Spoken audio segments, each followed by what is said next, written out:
ఏమైంది కూర్చోవా? కూర్చో నువ్వు కూర్చో అక్కడ. సార్ 2 చైర్ ఉన్నాయి, ఏ చైర్ మీద కూర్చోండి సార్. నీకు ప్రాబ్లం అనిపిస్తే అక్కడ 2 చైర్స్ తీసేసి ఇంకో చైర్ తెచ్చుకొని కూర్చో, మిడిల్లో చైర్ తెచ్చుకో.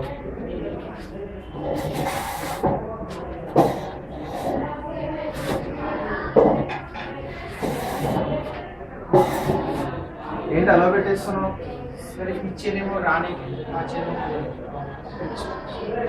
రావడానికి వెళ్ళడానికి, మళ్ళీ ఇది సార్ ఇది కూర్చోడానికి సార్. కూర్చోడానికి. Okay positive.